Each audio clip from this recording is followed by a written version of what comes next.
इसका संहार किस प्रकार से होता है, इस कथा को सभी भक्त श्रवण करते हुए चलेंगे। एक दिन की बात है, कंस जो है अपने दरबार में बड़ा निराश और उदास बैठा था। कि सोच रहा था एक दिन बैठा हुआ उदास, सोच रहा था एक दिन।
उसी समय दरबार में नारद पहुँचे आए। कंस इधर बड़ा ही उदास और निराश बैठा हुआ था। तब तक नारद बाबा नारायण नारायण करते हुए कंस के पास पहुँचे। तो कंस ने हाथ जोड़ करके कहा, आइए महाराज जी बैठिए, बड़े दिनों के बाद आए हो। तो नारद बाबा कहने लगे, मैं उचित समय पर ही आता हूँ। पर भोजराज कंस, क्या हुआ, आज बड़ा सोच में पड़े हो, क्या हो गया? तो कहा, महाराज हमने अपने काल को मारने का बहुत प्रयास किया, पर मेरा काल मेरे हाथ से छूट चुका है। क्योंकि नंद का जो छोरा कृष्ण है वही मेरा काल है। महाराज अब क्या करूं, मेरी कुछ समझ में नहीं आ रहा, करें तो हम क्या करें? तो कहा, महाराज एक उपाय है। नारद बाबा कहने लगे, एक उपाय है। तो कहा, कौन सी? तो कहा, एक उपाय है, देखिए गांव का जो कुत्ता होता है अपने यहाँ पर वो भी शेर होता है, और जब बाहर जाता है तो पूंछ दबा कर भागता है। हाँ, ऐसे ही भोजराज कंस कृष्ण जो है वो वृंदावन का राजा मालूम होता है, वो अपने आप को राजा कहता है। और सुनो महाराज, जब आपके यहाँ पर आ जाएगा और आपके घर पर आ जाएगा तो उसको मारने में बहुत बड़ी बात नहीं है। तो कंस कहने लगा, महाराज हम उनको कैसे बुलाएं? क्योंकि बलराम को हम जानते हैं कि बलराम रोहिणी का पुत्र है, रोहिणी जी का पुत्र है, और रोहिणी वसुदेव जी की पत्नी है, ये भी मुझे पता है। पर कृष्ण वो यशोदा का बेटा है। तो नारद बाबा कहने लगे, नहीं नहीं नहीं। तो कहा, फिर? तो कहा, वो जो कृष्ण है वो भी देवकी का ही बेटा है। तो कहा, ये कैसे? तो कहा, याद करो, जब तुम देवकी की बेटी को मारने गए थे तो कहा वो छूट गई थी हाथ से। अगर लड़की होती, 6 बच्चों को जब मारा था वो हाथ से नहीं छूट गए थे, जब लड़की को मारा तो फिर वो कैसे छूट गई और वो देवी क्यों बन गई? इसका मतलब साफ है कि देवताओं ने मिलकर के तुम्हारे साथ में छल किया है। नारद बाबा कहने लगे कि देवताओं ने मिलकर के सब छल किया है। तो कहा देखो, जो कृष्ण है वो देवकी का ही बेटा है। तो कहा, वो कैसे? तो सारी कथा वो अदला बदली वाली बताई, नारद बाबा ने बता दी। तो कहा, मुझे कैसे विश्वास होगा? तो कहा, ये विश्वास जब होगा जब तुम देवकी को, वसुदेव को बुलाओ, और जब ना माने तो वसुदेव को आप कुछ कष्ट दो, और कोई भी नारी अपने पति का कष्ट नहीं देख पाएगी। और जब वसुदेव को कष्ट दोगे तो अब वो देवकी सब बता देगी। तो कंस भैया बहुत हला गया। कंस ने क्या किया, वसुदेव को तुरंत पकड़वा लिया और पकड़वाने के बाद उनको टांग दिया, वो भी कहा, अंधे कुएं में। और उस अंधे कुएं में कोई नहीं था। अंधे कुएं में काले सर्प पड़े हुए थे, काले सर्प, 50 रुपया मिलता, काले सर्प पड़े हुए थे। और काले सर्पों को कंस ने कहा, है देवी, अगर तू बचना चाहती है तो सुन, अगर अपने पति को बचाना चाहती तो सच बता कि कृष्ण किसका बेटा है। आज बेचारी देवकी सोचने लगी, एक तरफ पुत्र का मोह है और दूसरी तरफ मेरा पति, अब क्या करूं? अगर पति को बचाती हूं तो मेरा पुत्र मारा जाएगा, और अगर पुत्र को बचाती हूं तो मेरा पति मारा जाएगा। अब करूं तो क्या करूं? बेचारी देवकी दुविधा में फंस गई। पर फिर देवकी ने मन में विचार किया, जब से मेरा विवाह हुआ है तब से हमारा साथ ये दे रहे हैं, भाई जब से विवाह हुआ साथ आप दे रहे हैं। तो देवकी ने सोचा, अगर मैं बालक को बचाती हूँ तो मेरा पति धर्म नष्ट हो जाएगा, मेरे कारण मेरे पति देवता मारे जाएंगे, इसलिए मैं पुत्र का मोह नहीं करूंगी। नहीं, पुत्र का मोह ना करते हुए मैं अपने पति धर्म को निभाऊंगी। यही सोच करके देवकी रोने लगी और कहने लगी, भैया जो तुम कह रहे हो वो सत्य कह रहे हो, कृष्ण ही मेरा बेटा है। तो कहा भी छुपाया क्यों? तो कहा भैया अब क्या करूं? तो कहा पे सुन देवकी, तेरे पति को जब छोड़ूंगा, अपने मंत्री अक्रूर को बुला, और अक्रूर को बुला करके श्याम और बलराम को यही मथुरा में बुला, मथुरा में बुला। जब मैं उस कृष्ण को मार दूंगा तब मैं तेरे पति को आजाद करूंगा, अन्यथा मैं यहीं पर इसको मार दूंगा। बेचारी देवकी दुविधा में फंस गई। देवकी ने अपने मंत्री अक्रूर जी को बुलाया और अक्रूर से कहा, भैया अगर ये तुम हमको कुछ मानते हो तो हमारी बात सुनो, रथ लेकर के जाओ और जा करके मेरे दोनों बच्चों को लेकर के आओ, अन्यथा कंस मेरे पति को मार देगा। आज अक्रूर जी भी बेचारे असमंजस में पड़ गए, करूं तो क्या करूं? अक्रूर जी ने राज मर्यादा को निभाते हुए रथ पर सवार हुए और चल पड़े। चले जा रहे थे पर सोचते जा रहे थे कि हे प्रभु, हमने तुम्हारे बड़े कारनामे सुने हैं पर देखा तो नहीं है, पर जो हमारे अंदर लगन लगी है उसको जाने मत देना। इलागी लगाने मत तोड़ना, इलागी लगाने मत तोड़ना, प्रभु जी मेरी लागी लगने मत तोड़ना, कन्हैया मेरी लागी लगने मत तोड़ना।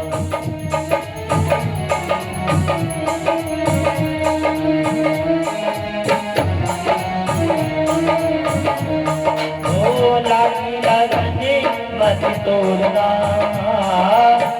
लागी लगने मत तोड़ना, प्रभु जी मेरी लागी लगने मत तोड़ना, कन्हैया मेरी लागी लगने मत तोड़ना।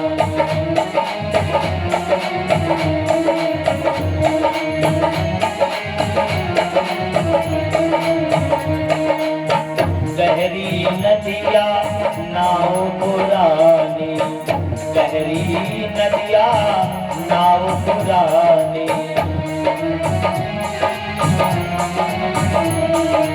ओ गहरी नदिया नाव पुरानी, गहरी नदिया नाव पुरानी, आए बीच भंवरे मत छोड़ना,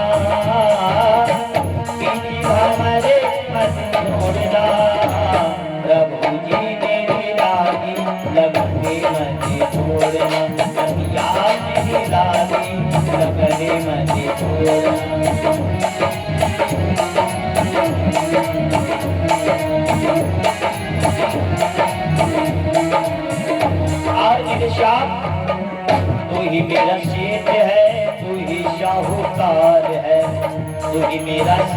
है तू ही साहूकार है।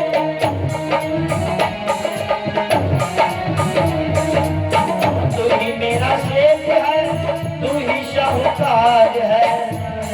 आई ब्याज पे ब्याज मत जोड़ना, क्योंकि परमात्मा ही पैसे देता है और जो पैसे देगा वो ब्याज लेगा। ये भी नहीं आपसे हम अगर कर्जा लेते हैं या पैसा लेते हैं तो आप ब्याज जोड़ोगे, बोलोगे इतना ये मूल्य और इतना ब्याज। तो भगवान हमें भी देता है ये धन। तो भगवान से प्रार्थना है मेरे प्रभु, ये ब्याज पे ब्याज मत जोड़ना, आए ब्याज पे ब्याज मत जोड़ना। प्रभु जी मेरी दादी लगने मत छोड़ना, नैया मेरी दादी लगने मत छोड़ना।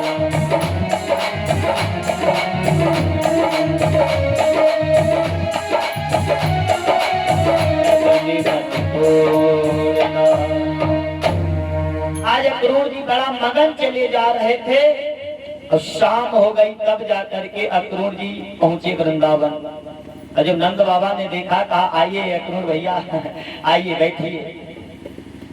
गाय के दर्शन कराए, गाय के दर्शन कराए, स्वागत किया, बिठाया और बिठा करके फिर जब शाम हो गई भोजन कराया, जब आराम करने लगे तब नंद बाबा गए जाकर के अक्रूर जी से बोले कि भैया आप किस लिए आए हो।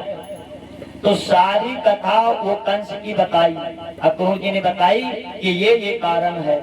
और फिर कंस ने बहुत भारी मेला भी लगवाया है, साथ साथ में आपको और कृष्ण और बलराम को सबको न्योता दे करके बुलवाया है। अब जैसे इतनी बात को सुना तो यशोदा मैया कहने लगी, बाबा तुमको जाना हो तो जाओ, पर हम अपने लाला को ना भेजूंगी। हाँ तुम्हें जाना हो तो जाओ, पर अपने लाला को ना भेजूंगी। और जैसे कहा लाला को ना भेजूंगी, तो भगवान श्री कृष्ण ने अपने मन में विचार किया, मैया तो मुझे मोह में डाल रही है। अगर आज मैं रुक गया तो ना जाने कितने संत महात्मा कंस की जेल में पड़े बेचारे राह देख रहे हैं। यहाँ तक कि मेरी देवकी मैया भी बेचारी मेरी राह देख रही है और ये मैया मुझे मोह में डाल रही है। कृष्ण के ऊपर ऋण है, माँ का ऋण है, उस ऋण को चुकाना है। क्योंकि बेटे के ऊपर कई ऋण होते हैं, मातृ ऋण, पितृ ऋण, माता का भी ऋण होता है। जब तक माता पिता जीवित है, बेटे को हमेशा अपने माता पिता की सेवा करनी चाहिए, तब जाकर के ऋण से पूर्ण हो पाता है। और अगर जो बेटा अपने माता पिता की सेवा नहीं करता, फिर अगले जन्म में उसको माता पिता की सेवा नहीं मिलती, उसे नाना प्रकार के कष्टों को भोगना पड़ता है। आज भगवान श्री कृष्ण ने सोचा कि मैया तो मुझे मोह में डाल रही है, करूं तो क्या करूं भगवान, मेरी तो समझ में नहीं आ रहा है, क्या करूं। तो कन्हैया जी कहने लगे, माँ देखो मेला भी लगा हुआ है और बाबा भी जा रहे हैं, सारे बाल बाल भी जा रहे हैं, तो मैया मैं भी चला जाऊं। हाँ जाऊंगा बाबा के साथ में, हम वापस आ जाएंगे। तो मैया ने सोचा कब तक अपने लाला को बंदी बना करके रखूंगी, एक ना एक दिन तो बाहर से भेजना ही होगा। तो मैया ने तो कह दिया कि ठीक है बेटा जाओ, पर बाबा के साथ में चले आना। बाबा ने कहा तुम चिंता ना करो यशोदा, जब तक इस शरीर में प्राण है तब तक इन दोनों बच्चों की रक्षा मैं करूंगा। आज जैसे प्यारे सुबह हुआ, श्याम और बलराम दोनों लोग रथ पर सवार होकर के चल पड़े। और जैसे इन गोपियों ने जाना कि श्याम और बलराम मथुरा को जा रहे हैं हमें छोड़ करके, तो सभी गोपियां जो है आई और आ करके रथ के चारों तरफ खड़ी हो गई और हाथ जोड़ करके बोली, कहाँ जा रहे हो कन्हैया। तो कन्हैया जी कहने लगे, देखो मामा के यहाँ से न्योता आया है और हम आज जाएंगे और कल रुकेंगे, परसों आ जाएंगे। तो गोपियां कहने लगी, तुम परसों की बात कर रहे हो कन्हैया, तुम परसों की बात कर रहे हो, परसों नहीं, वो बरसों हो जाएगा। जब तक मैं एक पल के लिए तुम्हें देख नहीं लेती तब तक बेचैनी सी रहती है, और तुम परसों की बात कर रहे हो। मेरे श्याम आप मथुरा को ना जाने, और अगर जाएं तो हमको भी साथ में लेकर के चलिए, अन्यथा कन्हैया ये ब्रज ब्रज नहीं, ये मरघट जैसा हो जाएगा। इसलिए रोकिए रथ अपना, मथुरा न जाइए मन मोहन। इसलिए रोकिए रथ अपना।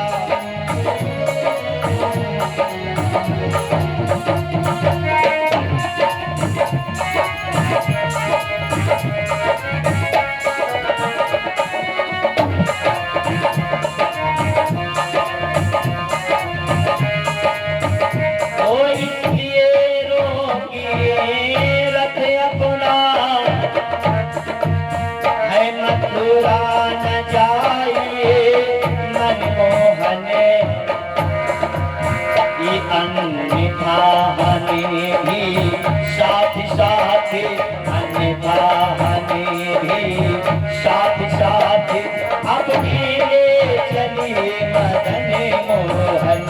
अन्यथा हमें भी साथ साथ।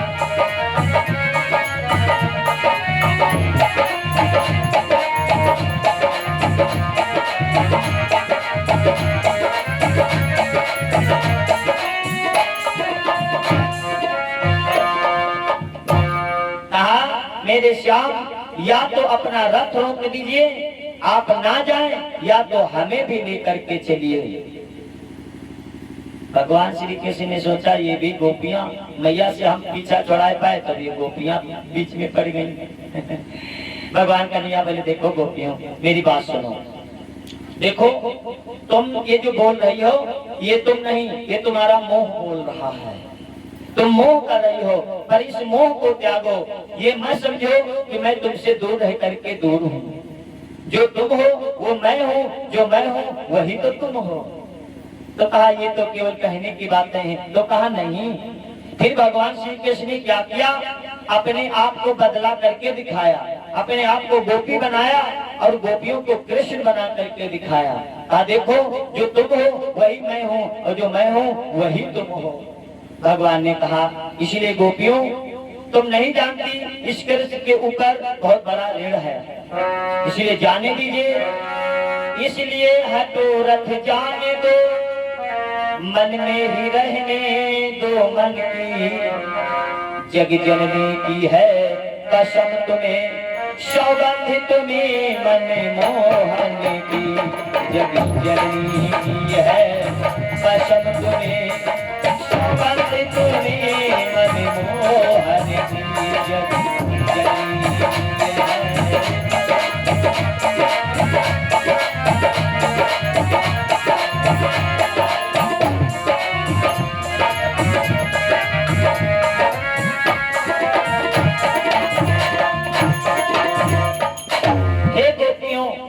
ये तो क्या कहती हो?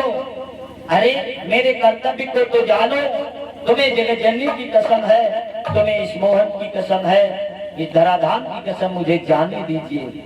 और जैसे प्यारे कहा कि आप जाने दीजिए, तो गोपियों ने सुना तो गोपियां कहने लगी लो इन्होंने तो अपनी कसम दिला दी।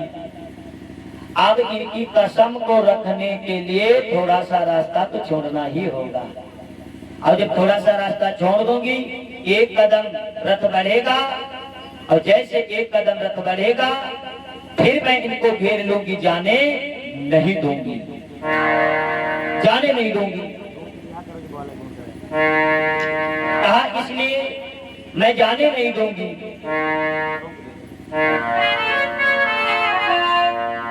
वृंदावन बिहारी लाल की जय हो। आज गोपियां जैसे ही रास्ते को छोड़ती है, भगवान कन्हैया बोले चाचा, क्रोध से बोले चाचा रथ बढ़ाओ।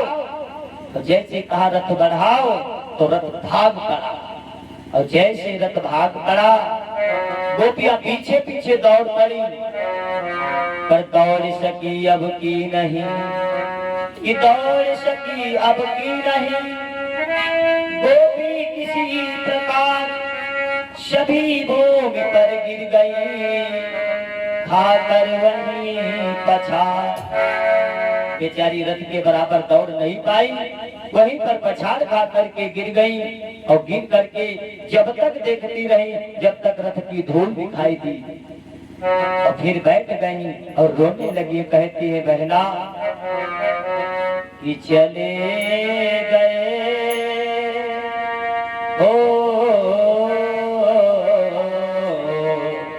कि चले गए दिल के दामन गिर, चले गए दिल के दामन गिर, चले गए दिल के दामन गिर।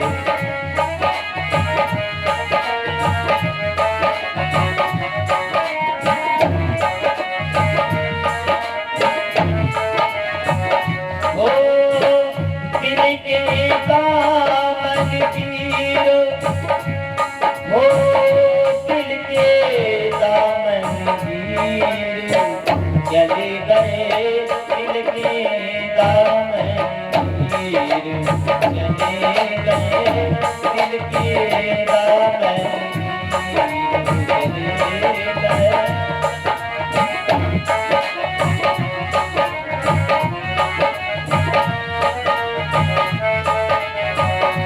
कहना वो हमको छोड़ी वृंदावन छोड़ो, हमको छोड़ी वृंदावन छोड़ो, यमुना निर्मल नीर, ओ यमुना निर्मल नीर, चले गए दिल के दामन गिर, चले गए दिल के दामन गिर।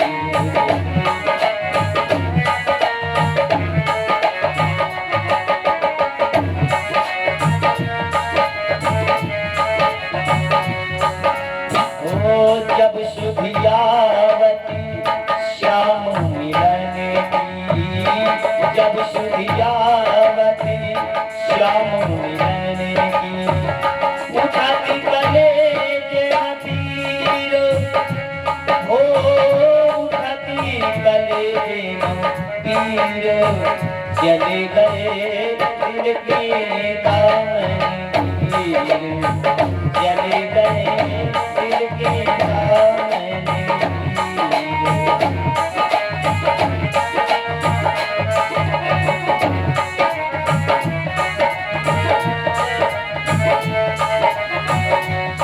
ओ सूर्य श्याम ललिता शक्ति बोली, ओ सूर्य श्याम ललिता शक्ति बोली, कान्हा है बेपीर, चले गए दिल के दामन गिर, चले गए दिल के दामन गिर, चले गए दिल के।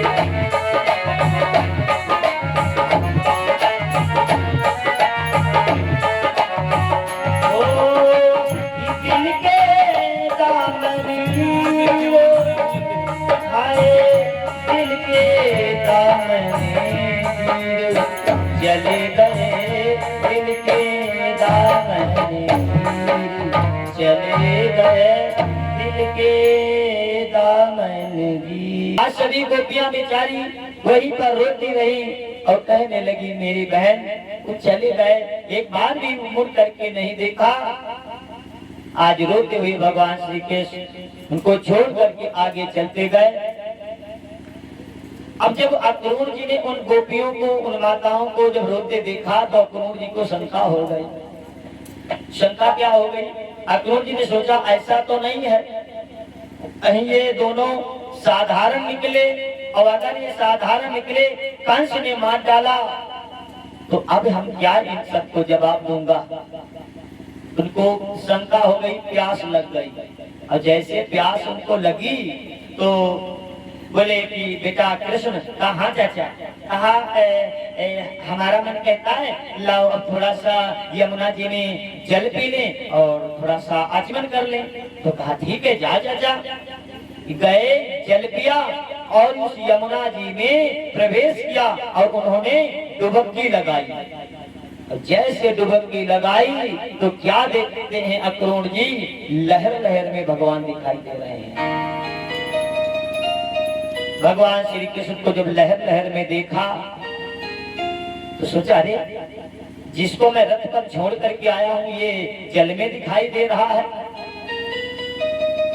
तो तुरंत फिर आंखों को बंद किया, फिर डुबकी लगाई तो अब की बार में क्या देखते हैं, भगवान श्री कृष्ण शेषनाग की सैया पर चतुर्भुजी रूप में लेटे हुए थे। अक्रूर जी ने हाथ जोड़ करके कहा, भगवान आपने हमको दर्शन दिया, कृतार्थ हो गया, मेरी सारी शंकाएं दूर हो गई, भगवान मैं धन्य हो गया। भगवान श्री कृष्ण कहने लगे, देखो पहले तो मैं किसी को दर्शन नहीं देता, पर तुम मेरे अनन्य भक्त हो इसलिए हमने तुम्हें दर्शन दिया।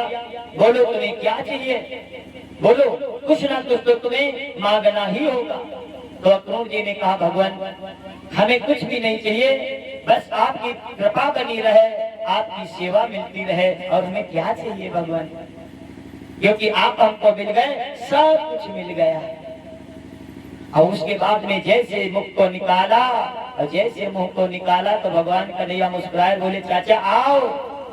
अक्रूर जी हाथ जोड़ करके बोले, तो मुझे चाचा कह रहे हो, अरे आप तो मेरे परमात्मा हैं, आप चाचा कह रहे हो, धन्य हो प्रभु। रिश्ता बनाना प्रेम करना अगर कोई सीखे तो तुमसे सीखे।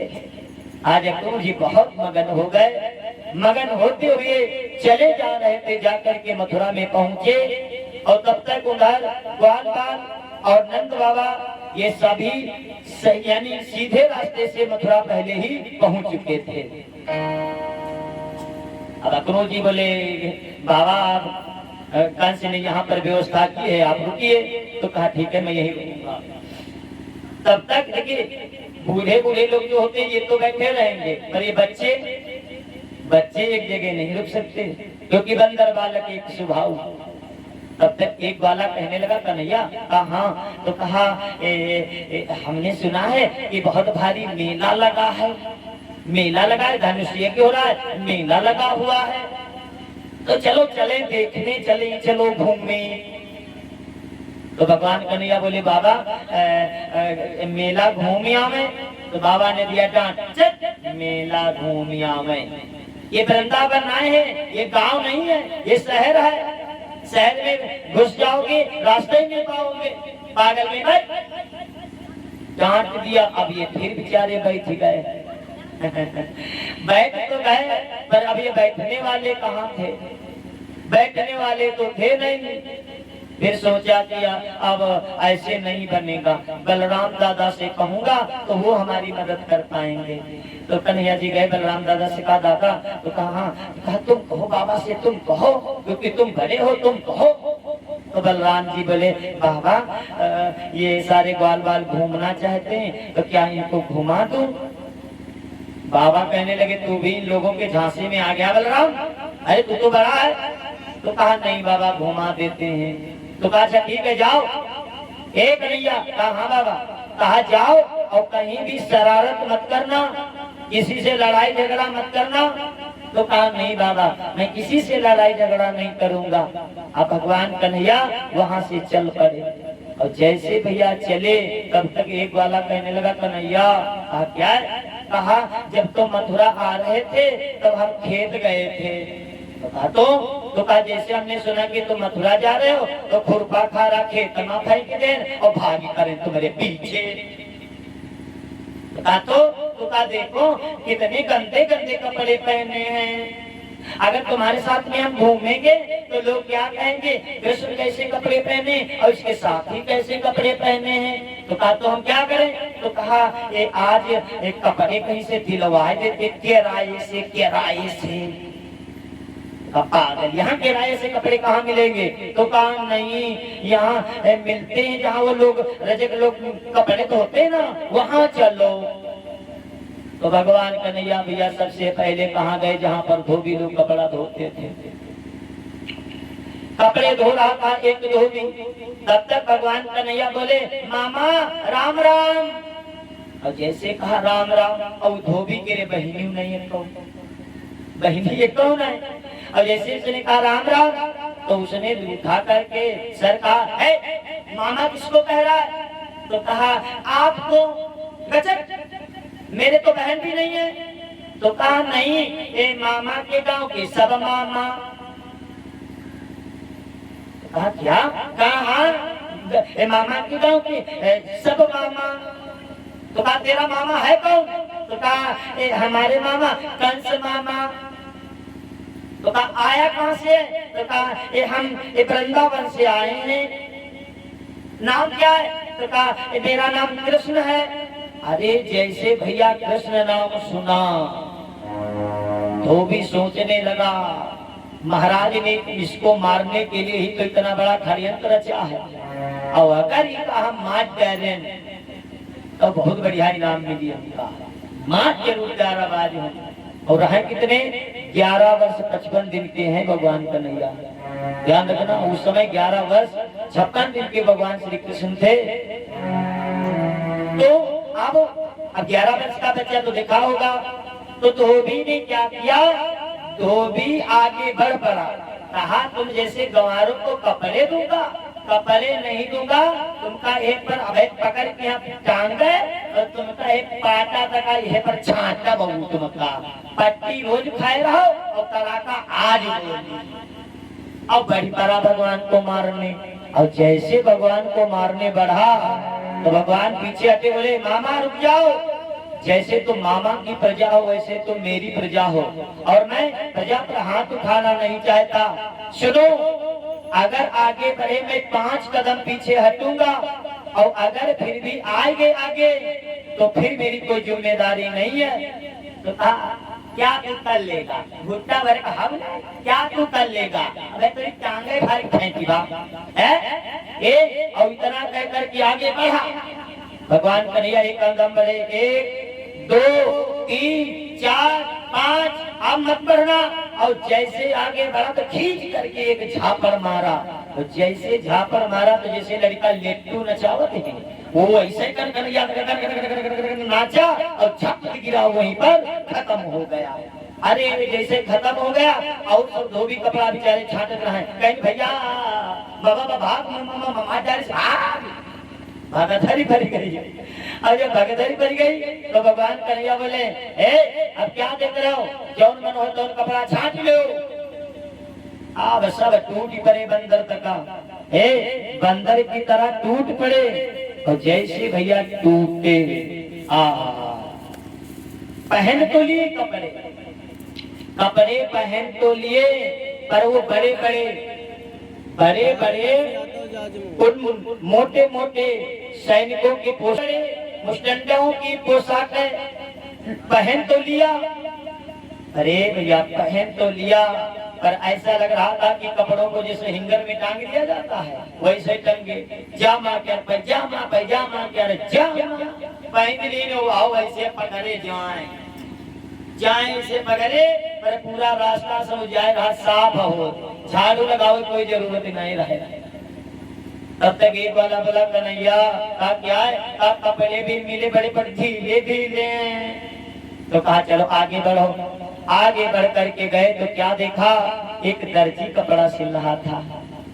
भगवान ने दर्जी को देखा, और जैसे दर्जी ने भगवान को देखा तो दर्जी ने देखा तो समझ गया यही तो है। ओहो, इनके तो कारनामे हमने बहुत सुने हैं। हाँ गया तो नहीं, पर कारनामे इनके सुने हैं। अगर इनके कारनामे सुने हैं, ये साधारण नहीं है, इनसे संबंध बनाना चाहिए। दर्जी गया, हाथ जोड़ करके बोला, महाराज जी अगर आपका आदेश हो तो हंसने लगा। उनके कपड़े पहनाव को देख करके हंसने लगा और बोला, महाराज जी अगर आपकी कृपा हो तो इनके कपड़े सही कर दूं। तो कहा बिल्कुल। तुरंत कपड़े दर्जी ने निकलवाए, जो जैसा था उसको सिल करके वैसे फिर कपड़े पहना दिए। जैसे पहनाए तो मनसुखा कहने लगा, कन्हैया क्या इनको इनाम नहीं दोगे? तो कहा बिल्कुल दूंगा। हे दर्जी तुम इनाम मांगो, तुम्हें क्या चाहिए? तो दर्जी कहने लगा, महाराज हमका इनाम नहीं चाहिए, जो धोबी के हैं इनाम मिला वो सुने रहा। धोबी जब इनाम मिला रहा सुने रहा, महाराज हमका इनाम नहीं चाहिए। तो कहा नहीं दर्जी भैया देखो, उसने जो कर्म किया उसको फल मिला, तुमने ऐसा तो कोई कार्य नहीं किया है। तो कहा नहीं महाराज जी, बस कृपा बनी रहे। तो कहा फिर भी जाओ, मैं तुम्हें आशीर्वाद देता हूँ, हमेशा तुम सदा सुखी रहोगे। वो आज भी दर्जी सुखी है। हाँ, 500 का कपड़ा ले जाओ और 1000 रुपया सिलाई दे आओ। हाँ, 500 का कपड़ा 1000 रुपया सिलाई दे करके आओ, आज भी सुखी है। कपड़े तो अच्छे हो गए। फिर एक वाला कहने लगा कन्हैया, कहा अगर माला मिल जाती, गला सुना था। तो कहा चलो, भगवान माली के घर गए, माला मांग करके पहनी। और जब माला मांग करके पहनी तो माली ने हाथ जोड़ करके कहा, भगवान आज तुम हमारे दरवाजे पर आए हो, माला मांग करके तुमने पहनी है, तो जाओ, मैं भी वादा करता हूँ जो भक्त तुम्हारे द्वार पर जाएगा, तुम्हारे मंदिर को जाएगा, तो बिना कहे माला उसे पहनाऊंगा। तो बड़े बड़े आप मंदिरों को जाएंगे दादा ना, तो वहाँ पर माली लोग माला लिए खड़े होते हैं, और जैसे मंदिर में प्रवेश करोगे वैसे तुरंत डाल देंगे, जय हो जजमान पहना देंगे। और जो तुमको इच्छा हो तो दे दो, और ना इच्छा हो तो कोई बात नहीं। और जब माला मिल गई भगवान को तो बड़ा खुश हुए। तब तक एक बार बोला कन्हैया, कहा एक कमी रह गई है। कहा कौन? कहा अगर थोड़ा सा चंदन मिल जाता और मस्तक पर लगाए लेते तो बिल्कुल पंडित लगते, घूमने में आनंद लगता। तो कहा चलो आगे चलो।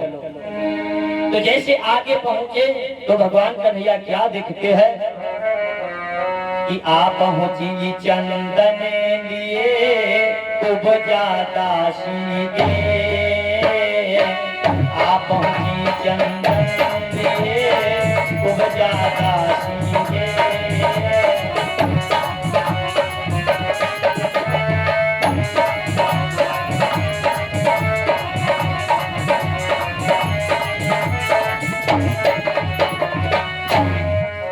पहुंची चंदन लिए उपजा दासी के, चलती थी वो ऊपरी ये लकड़ी की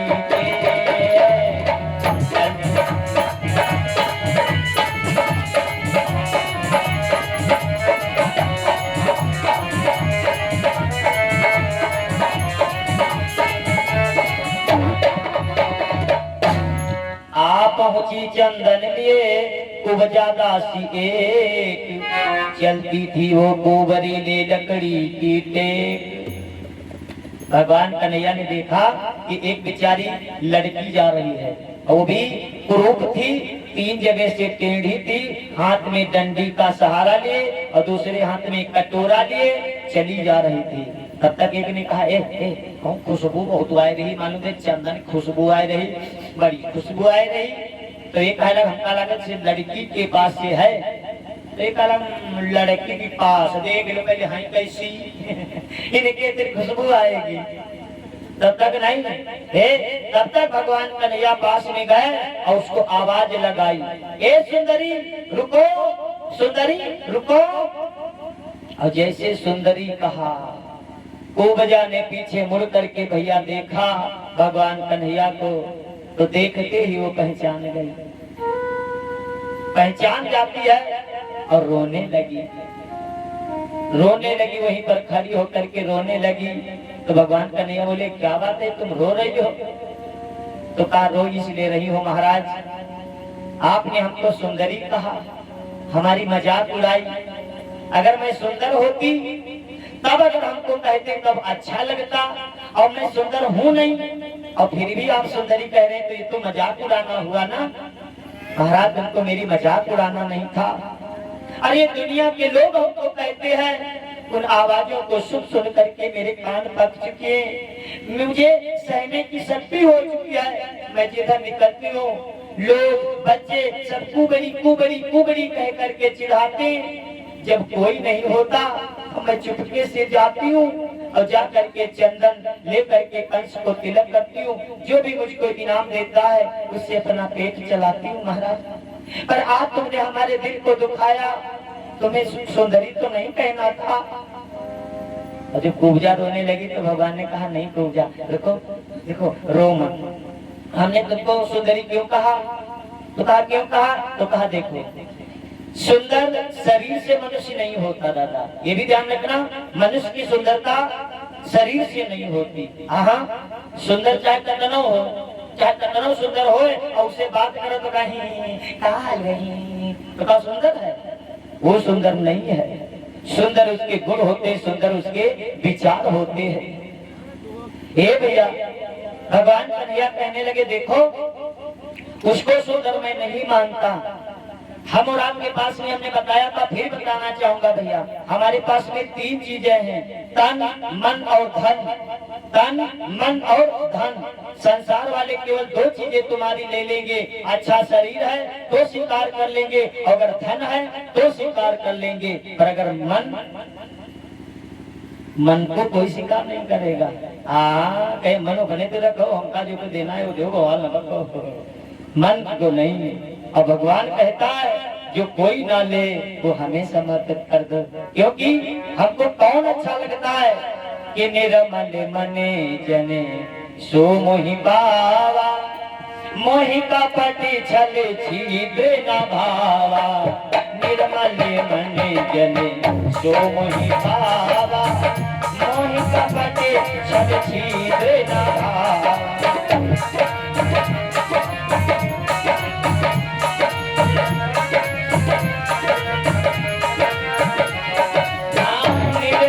मने जने सो मोहि बावा, मोहि कपटि छल छिद्र न भावा। निर्मल मने जने सो मोहि बावा, मोहि कपटि छल छिद्र न भावा।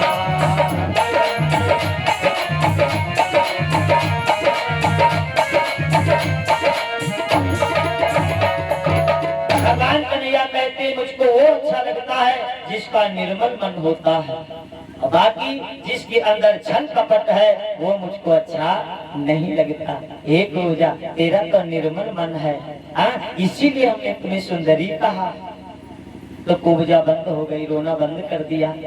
कहा भगवान मैं आपके इस परिहास को समझ नहीं पाई।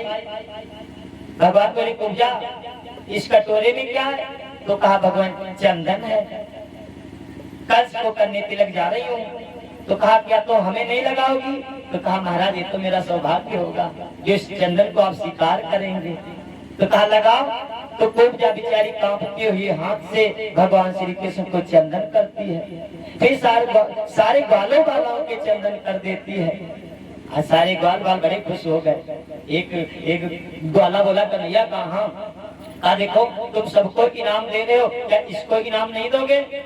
तो भगवान कन्हैया गए, जाकर के उसके पास खड़े हो गए। पास मनसुखा कहला कन्हैया कहा वैसे एक बात कही? तो कहा कहो। तो कहा तुम्हारी हुई की जोड़ी एकदम से फिट बैठ गए है। तो कहा है? तो कहा यह 3 जगह से टेढ़ी है और तुम 3 जगह से टेढ़वा खड़े होती हो। भगवान कन्हैया बोले तुम मजाक कर रहे हो? तो कहा नहीं। फिर भी भगवान कन्हैया गए, जा करके उसके चरण के ऊपर चरण रखा, दाढ़ी में हाथ लगाया, 3 बार जैसे झींटा ऊपर को दिया तो सारा उसका कुंबर दूर हो गया। बहुत सुंदर हो गई, बहुत सुंदर वो हो गई, इतना सुंदर हो गई, इतना सुंदर हो गई। इतना सुंदर क्यों हो गई? आइए, इसके पूर्व जन्म का कुछ पूर्ण था, पूर्व जन्म की कहानी है। और पूर्व जन्म की क्या कहानी है थोड़ा आपको बताना पड़ेगा। ये पूर्व जन्म में ये और कोई नहीं थी, ये पूर्व जन्म की सुपर्णखा थी। समझने वाले थे ये कैसे, इसने सुंदर रूप कैसे बनाया था? अब मैं इस कथा को थोड़ा यहीं पर विराम दूंगा। इस कथा को याद रखना। अब मैं तुमको थोड़ा रामावतार में लेकर के चलूंगा, थोड़ी देर के लिए रामावतार में लेकर के चलाओ। मैं मुझे बताना ये पूर्व जन्म में थी कौन, कहाँ पर ले चलूंगा? जहाँ भगवान राम, भैया लक्ष्मण और माता सीता विराजमान है पंचवटी में। पंचवटी में विराजमान थे, तब तक वहाँ पर कौन आ गया कि सुपर्णखा रावण कई बहिनी, सुपर्णखा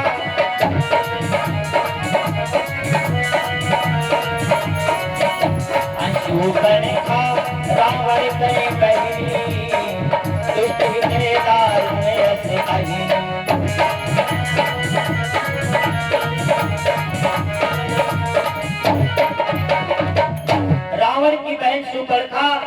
से टहलती टहलती आ गई और जैसे भगवान राम को देखा, और भगवान राम बहुत सुंदर थे, जैसे कृष्ण जी सुंदर है ना, वैसे राम जी बहुत सुंदर थे।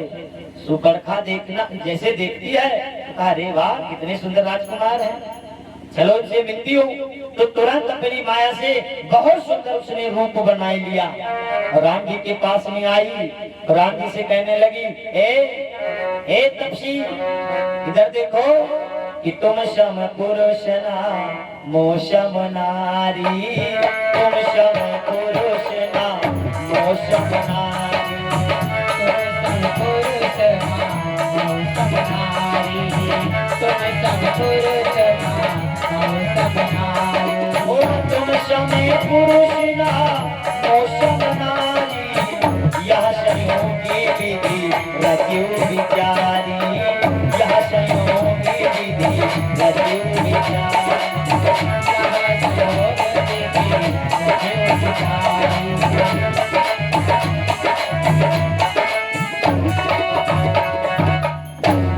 कहा, ए राम तुम्हारे जैसा ए तपसी, तुम सम पुरुष नमो सम नारी, अगर तुम सुंदर हो तो हम फिर बहुत सुंदर हैं, तुम्हारे समान कोई संसार में अगर पुरुष ना है तो हमारे समान फिर कोई सुंदर नारी नहीं है। यह संयोग विधि रचियो विचारी, तो ब्रह्मा जी विचारे सुन रहे हैं, ब्रह्मा जी कहला यह विचार किया हम कब लिखे ना, या मोरे पर या थोप भी किसी ए पागल, अरे चलो भगवान की बड़ाई की कि तुम सब पुरुष न मोस, यानी तुम सब पुरुष, चलो ठीक है, भगवान के समान कोई नहीं है। और फिर इसने कहा कि मौसम नारी, यू गलत कही और ऊपर से ब्रह्मा जी सोचे तो हमारे ऊपर थोप दी, या कहते यहाँ सहयोग विधि रचियो विचार विधाता रची, हाय हम कब लिखे। और तब तक भगवान राम ने सुपर्णखा को देखा नहीं, सुपर्णखा को नहीं देखा। भगवान राम देव किसकी ओर रहे, सीता जी की तरफ। लिखा है कि सीतई चितई कही प्रभु गाता, आहै कुमार मोहे लघु भ्राता, सीतई चितई कही प्रभु गाता, आहै कुमार मोहे लघु भ्राता।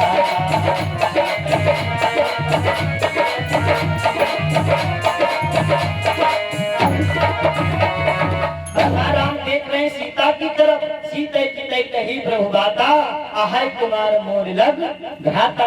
ए सुंदरी सुनो, कहा सुंदरी सुनो, क्या नाम है? सीते चितई कही प्रभु गाता। दादा लिखे वाले तुम यहाँ उधर बैठे हुआ, यहाँ ये बार आओ। प्रेम शिवल वृंदावन बिहारी लाल की। सीता जी की तरफ देख करके कहा, सुनो, आहै कुमार मोरे लघु भ्राता। अगर देवी अच्छा ये बताओ तुम मेरे पास में किस लिए आई हो? तो कहा मैं तुम्हारे पास में इसलिए आई हूँ कि मन माना कछ तुम्हें निहारी, और थोड़ा थोड़ा मन कह रहा है कि मैं आपके साथ में विवाह कर लूं, क्योंकि आपको देखकर आप हमको बहुत अच्छे लग रहे हैं, तो हमने सोचा कि आपसे विवाह कर लूं। तो भगवान राम कहने लगे, सुनो देवी, मन माना कछ तुम्हें निहारी, तुम्हारा तो कुछ कुछ है मन, पर हमारा बिल्कुल मन नहीं है। तो कहा क्यों? तो कहा इसलिए कि हम तुम्हारे नहीं विवाहित है, बस एक नारी व्रत रखते हैं, अपनी को छोड़े पराई को माता और बहन समझते हैं, अपनी को छोड़े पराई को और बहन समझते हैं, अपनी को छोड़े पराई को माता और बहन समझते हैं।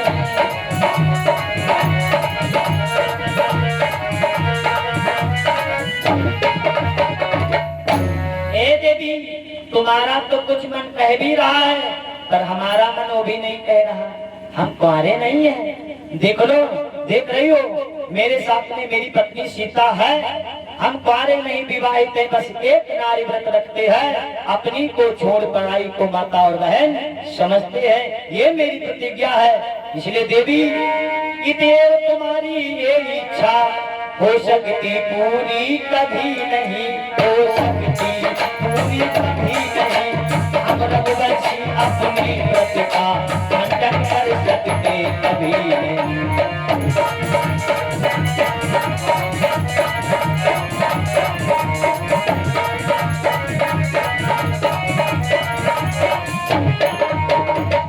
भगवान राम कहने लगे सुपर्णखा कि देव तुम्हारी ये इच्छा हो सकती पूरी कभी नहीं, हम रघुवंशी अपने व्रत का खंडन कर सकते कभी नहीं। हम रघुवंशी हैं, अपने व्रत का खंडन नहीं कर सकते। हमने व्रत लिया है एक नारी व्रत, हमने व्रत लिया है, इसलिए मैं अपने व्रत को खंडित नहीं कर सकता। पर सुनो, सुनो यहाँ क्या है, अगर भी तुम विवाह करना चाहती हो तो सुनो, यहाँ से देखो थोड़ी दूर पर मेरा भैया खड़ा है, वो भी राजकुमार है, वो राजकुमार है। अगर तुम विवाह करैया हो तो जाओ जाओ, तो महीनी और है जाओ, उसे कह दो जाए तो विवाह कर ली, जाओ जाओ। राम जी सोचिन की आफत पहुंचाओ लक्ष्मण जी के, वह समझाओ मैं। अब सुपर्णखा पहुंची लक्ष्मण जी के तीर, और लक्ष्मण जी जब देखे तो मुस्कियाए लाग। तो सुपर्णखा कहे लगे तो हमें देख तो मंद मंद मुस्काते हो, वो तो है ब्याहे हुए पर तुम कुंवारे मुझे दिखाते हो। वो तो ब्याहे हैं पर तुम कुंवारे हो। तो भगवान लक्ष्मण जी बोले कि देवी तुम किस लिए आई हो? तो कहा देखो मैं इसलिए आई हूँ आप हमारे साथ में विवाह कर ले, तुम बने बनो हम बनी बने, ये भी कोई जोड़ा बुरा नहीं है। आप बनना बन जाए और हम बननी बन जाए, विवाह हो जाए। तो कहा सुनो तुम विवाह करके क्या बनना चाहती हो? लक्ष्मण जी बोले कि तुम विवाह करके क्या बनना चाहती हो? तो कहीं रानी बनना चाहती हूँ, क्योंकि तुम राजकुमार हो और मैं रानी बनूंगी। तो लक्ष्मण जी कहा लगता तुम गलत जगह पर आई गई। कहीं कहा है कहीं जिनके दिन तुम पहले गई रहा, वो मेरे बड़े भैया हैं। 14 वर्ष का वनवास मिला है और 14 वर्ष के बाद में जब यही जाएंगे राजा यही बनेंगे मेरे बड़े भैया, और हम हैं उनके दास। और दास के साथ में शादी करोगी तो क्या हो जाओगी? दासी बन जाओगी। और रानी बनने वाली इच्छा ये तुम्हारी अधूरी रह जाएगी। ये है कि ले जाओ तुम ऐसा करो, हमारे चक्कर में यह ना करो, और जिनके पास पहले गई रहो उन्हें फिर जाओ और उन्हें से बिहाव कहा जाए, राजा सब छा जाए। राजा एक ना चाहे 4 बिहाव कर ले, हमारे बताओ जाए 3 बिहाव करें। हाँ सुमित्रा कहती और ये सब है नहीं ना। वैसे तो विश्राम सागर में लिखा है, विश्राम सागर एक बार पढ़ रहे थे, यानी 760 रानियां थी राजा दशरथ के। रामायण में 360 बताया गया, विश्राम सागर में 760 रानियां थी राजा दशरथ के। तो कहा राजा सब छा जाए, एक नहीं 4 कह जाओ। अब सुपर्णखा फिर राम जी के तिर गए, और जब राम जी के तिर गए तो कहा लग महाराज जी उसने कहा कि आप विवाह कर लें। तो राम जी ने कहा देखो देवी हमने पहले कह रखा है मेरे पास में मेरी पत्नी है, मैं आपके साथ में विवाह नहीं कर सकता। जाओ मनुआई ले जाए और विवाह कर दी, जाओ मनुआई ले जाए, जाओ। अब जब कईयों बार आई गई तो वही की आई गई गुस्सा, कहे लगा हम थरिया कर बहेंगे नहीं, धर लुढ़कावती ये क्या और तब तक भैया सोचिस का जा सुपर्णखा सोचिस, सुपर्णखा सोच लीस कि अगर कोई कारण है तो ये हमारी सौतो, ये जो सीता है ये मेरी सवत है। अगर ये सौतों को उठाए खाए जाए मानो सब खेल खत्म हो जाए।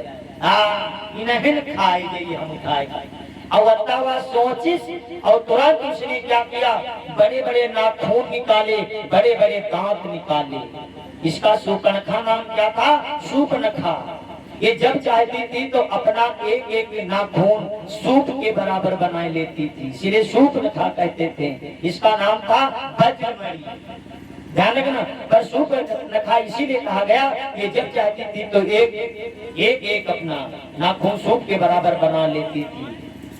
अब यहाँ पर तो माताएं नहीं है, शहरों में आप जाइएगा तो देखिएगा अब कम हो गया। तो माताओं के लिए तो नाखून बढ़ाने की तो एक है ना, माताएं नाखून बढ़ाने की तो एक माता जी से हमने पूछा, बहन जी थी, तो हमने पूछा बहन जी ये नाखून इतने बड़े बड़े आप बढ़ाए हैं, क्या बर्तन वर्तन नहीं मांगना पड़ता? तो कहीं नहीं, सब दासियां लगी हैं बर्तन मांजने वाली, खाना बनाने वाली।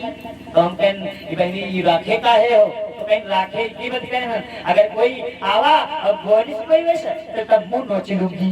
तो हम कहें हाँ नहीं है हथियार संग है तुम्हारे। अब वो सुपर का बड़े बड़े निकाले कहा तो बड़ी बड़ी नाखून दौड़ पड़ी सीता जी की तरफ। भगवान राम ने देखा, कहा लक्ष्मण, कहा भैया का इसकी बात पक्की कर दो। अब लक्ष्मण जी फिर गुस्सा आएंगे। तो लक्ष्मण जी जब गुस्सा रहा तो उनकी ऊँटें फरके लगती रहे। हाँ फरके लगती रहे। तो लक्ष्मण जी जानी तो भैया कहते हैं कि बिहाव कही लो। तो कहा लक्ष्मण समझे नहीं? तो कहा नहीं भैया आप क्या कह रहे हैं, बात पक्की कर दो। तो कहा सुनो लक्ष्मण, इसने सीता के होते हुए कहा है मेरे समान कोई सुंदर नारी नहीं है, और तेरी माता सुंदरता को सुंदर कर रही है। तेरी माता सारे संसार की नारियों को सुंदर करने वाली है, और उनके सामने इसने कहा है कि मेरे समान कोई सुंदर नारी नहीं है। तो इका तुम आई से बनाए दो, फिर इके जैसे कोनो मिले ही ना। तो लक्ष्मण जी कहे लगे तो भैया कौन हमारे तो साचा है जो अच्छा होगी? तो भगवान इशारा करेंगे, बाला बुंदा साफ करो, नकटो मिले तो कटकट्टो नहीं मिले, कटकट्टो मिले तो नकटो नहीं मिले, दोनों साफ करो। इशारा किया। तो लक्ष्मण जी कहे लगे कहा क्या का विवाह करना चाहते हो? कहा हाँ। तो कहीं आओ पहले तुम्हारे मौरी तो रखी दी, आओ मौरी रखी दी।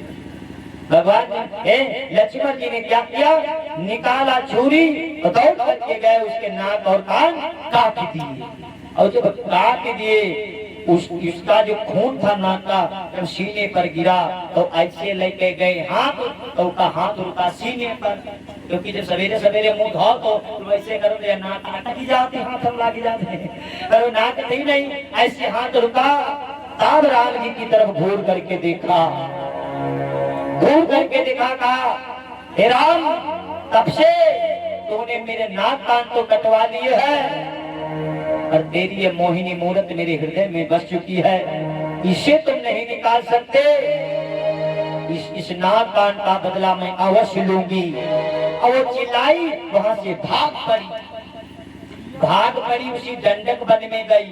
और उस दंडक वन में उसके दो भाई रहते थे, खर और दूषण।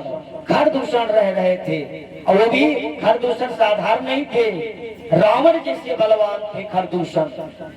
खर दूषण के पास में गई और जाकर के कहने लगी भैया। तो खर दूषण ने कहा क्या हुआ बहन, क्या हुआ, ये तेरी हालत किसने की? तो जैसे सुपर्णखा ने बताया तो खर दूषण कहने लगे है चलो हमला करो। 14,000 राक्षसन के यहाँ लेके खर दूषण चल पड़े। और जैसे चले तो लक्ष्मण जी दूर से देखे, कहा लग भैया, तो कहीं हाँ कहीं हमका लागत है जंगल में यहाँ आग लागे का? तो राम जी कहे लगे जंगल में यहाँ आग नहीं लागे, वजन नकटी गए रहे 14,000 राक्षसन में यहाँ आग लगाए दी। तो कहीं कहा भैया हम यही लड़े? तो कहा नहीं लक्ष्मण, तुम्हारे हाथों किसी की मौत नहीं है, जबकि मैं जानता हूँ तुम टाइम बम हो इन राक्षसों के लिए, पर तुम्हारे हाथों इन राक्षसों की मौत नहीं होगी। तो कहा फिर? तो कहा उसको हमें ही जाना होगा। लक्ष्मण तुम सीता को लो, थोड़ा सा छिप जाओ। लक्ष्मण जी सीता मैया को लेकर के छुप गए। इधर राम जी ने धनुष बाण उठाया और ऊंचे स्थान पर खड़े हो गए। और जैसे खड़े हो गए तो सुपर्णखा देखे कहना का भैया मुझे छान, तो की नाक कट गया, आवाज गए रहे बदल, तो कहना कन्या मुझे छान। अरे खर दूषण जैसे देखे राम जी के रूप को देख करके तो वो भी मोहित हो गए। क्या बोले कि जब भी भगिनी की गुरु का, जब भी भगिनी की गुरु का, जब भी भगिनी की गुरु का, जब भी भगिनी की गुरु का, जब भी भगिनी की गुरु का, बदलायक नहीं पुरुष अनूठा, बदलायक नहीं पुरुष अनूठा।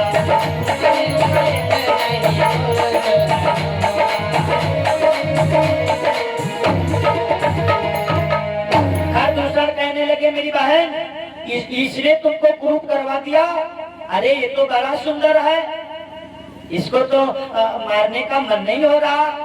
सुपरखा सोचित कहे लगा, अरे अरे वही इधे हमका तो पसंद है, मेरे भैया को पसंद आएगी। कहा भैया भैया सुनो, इसको मत मारना मत मारना, इसको छोड़ दीजिए भैया, इसको मत मारना। पर सुनो भैया, इसके साथ में इसका भाई भी है और इसकी पत्नी भी है।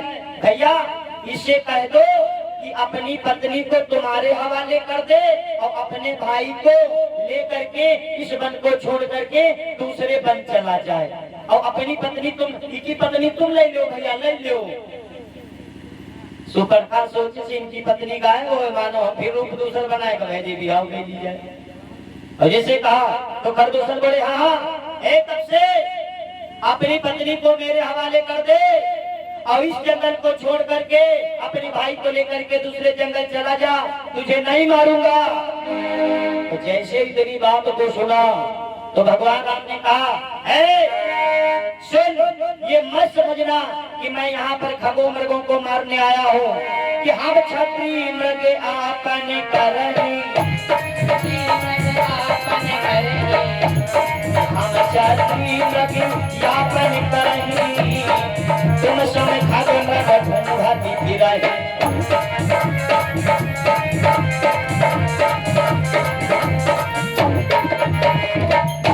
ने डांट करके कहा, ये मत समझना कि मैं यहाँ पर खगों मृगों को मारने आया हूँ, तो मैं जैसे खगों मृगों को ढूंढ ढूंढ करके मारूंगा।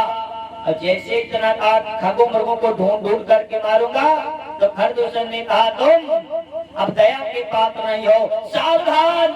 और जैसे कहा सावधान, तो भगवान ने अपने धनुष की पंच को चढ़ाया और पंच को चढ़ा करके ऐसे ही छोड़ दिया।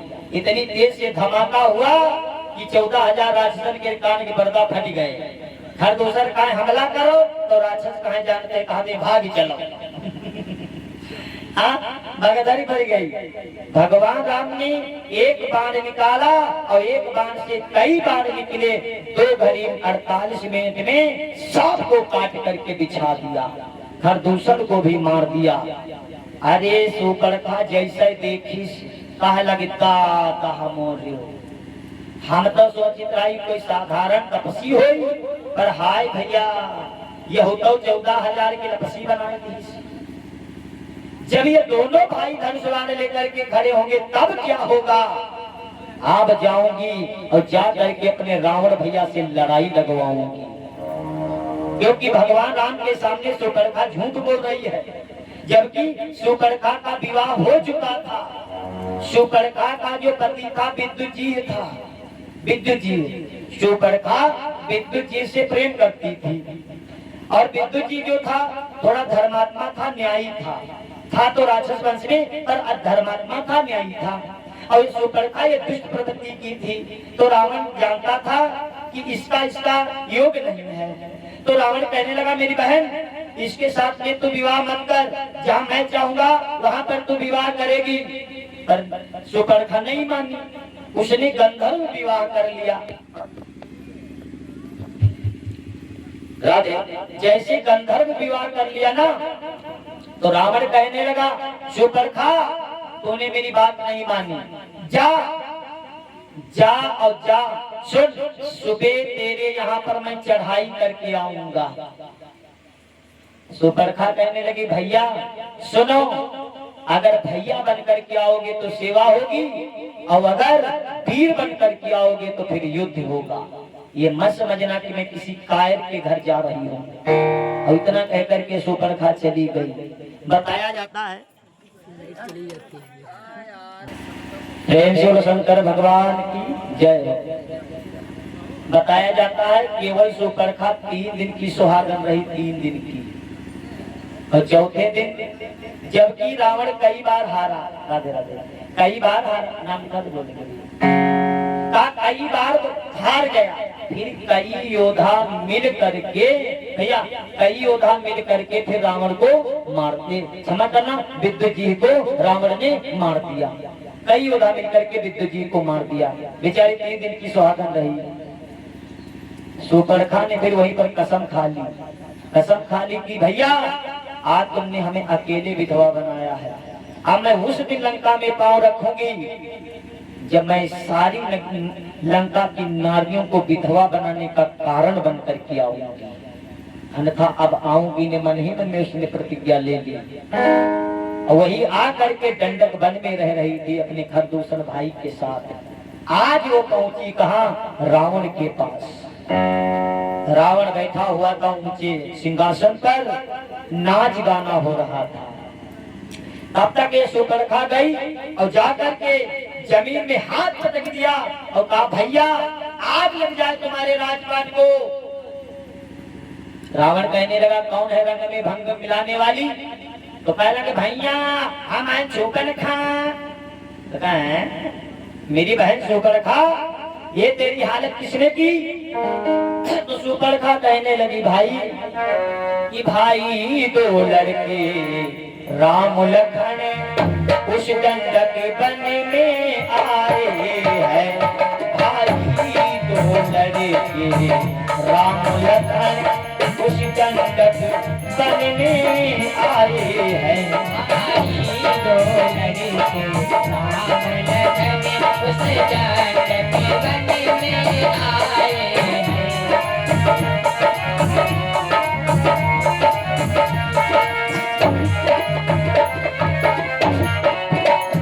कि भाई दो लड़के राम लखन उसी दंडक वन में आए हैं। हमरा हमें एक सीता नामी सुकुमारी नारी लाए। हमरा हमें एक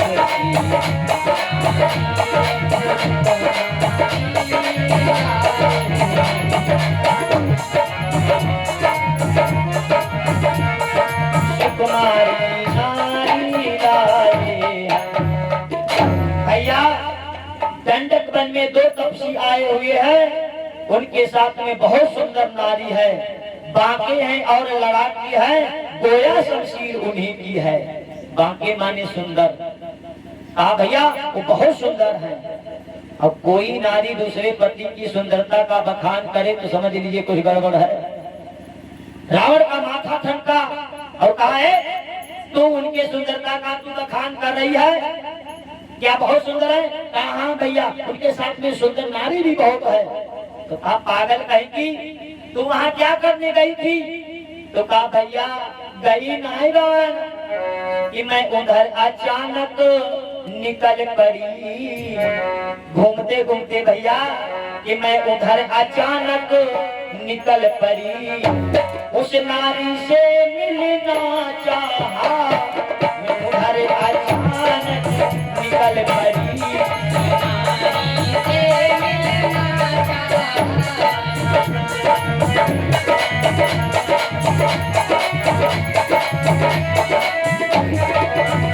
कि मैं उधर अचानक निकल पड़ी कि उसी नारी से मिलना चाहा।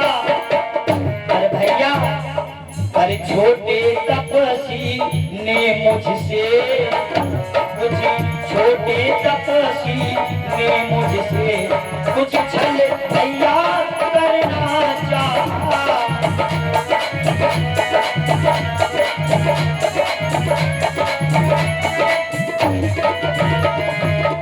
सुपर्णखा कहने लगी भैया हम हुआ गई तो न रन, हम उधर अचानक निकल पड़े और जैसे हम निकल पड़े तो वही हम सोचे न कोई नारी के यहाँ भैया जब देखे न तो बहुत सुंदर रहा है तो हम सोचे न उनका बहलाएगी फुसकाएगी और तुम्हारे पास लवैया रन भैया भौजी बनवैया रन भौजी। पर जैसे वो छोटकवा वाला तपसी देखे से भैया की नियत बिगड़ गए और नियत बिगड़ गए तो हम आना कानी करें वो हमारा नाक कान काट ली थी भैया। तो जैसे का नाक कान काट लिया तो भाई क्या तूने मेरा नाम नहीं लिया? तो कहा भैया तुम्हारा नाम ले गलत होगा। जैसे ही तेरा नाम लिया तो उसने तुमको दी गाली, मेरे कान काट डाले और मेरी नाक काट डाली। हम कहे लगे न भैया सावधान, हमसे बोझ ना दे, रावण के बहनी हन। अब जैसे तुम्हारा भैया नाव ले, तैसे ही हमारा नाक कान काट डाली सिद्धिया। क्या खरदूसर से नहीं बताया? उनका तो अखाड़ा वहीं पर था। तो कहा भैया बतायन, जैसे भैया बतायन, और जैसे भैया बतायन कोई खरदूसर गए। एक कोई तपस्वी 14,000 की भैया लपसी बनाई दी। अरे जैसे सुना कि खरदूसर मारा गया, तब तो रावण का माथा ठनक गया। रावण ने सोचा कि खरदूसर मौसम बलवंता, ये नहीं तुम्हारे बिनु भगवंता। खरदूसर मौसम बलवंता, ये नहीं तुम्हारे बिनु भगवंता।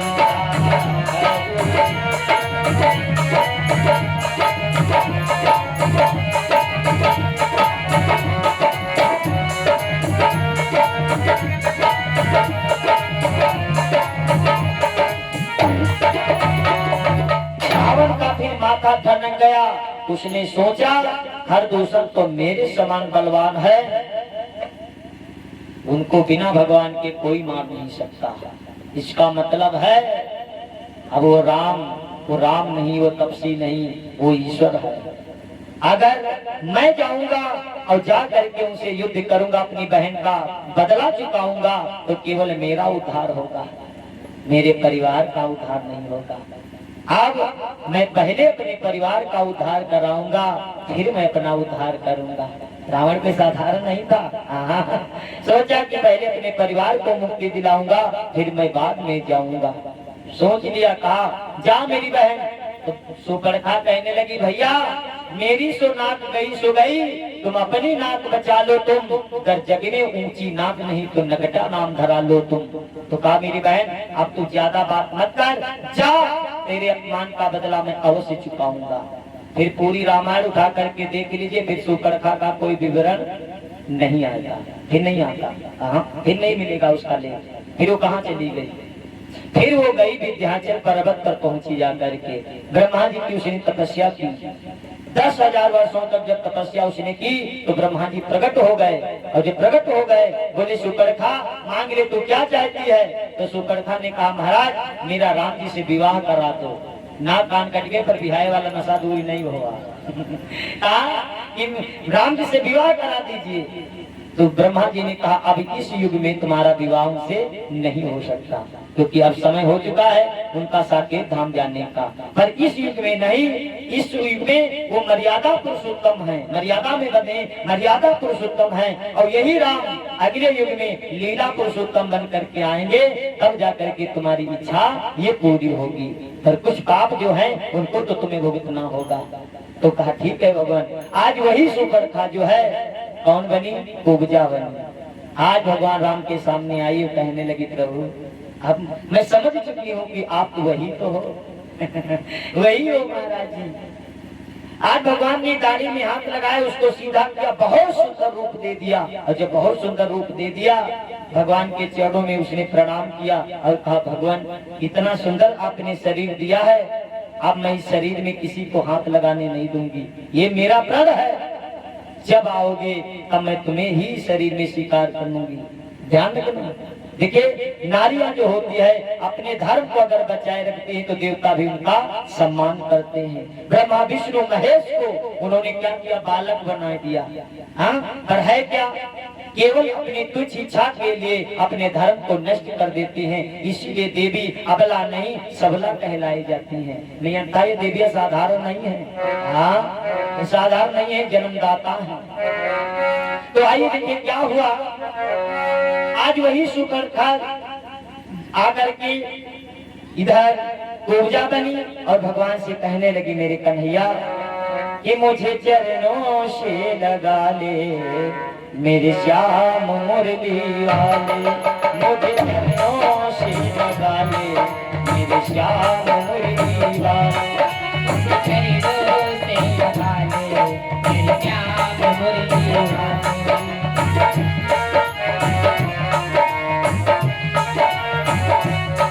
मेरी सांस सांस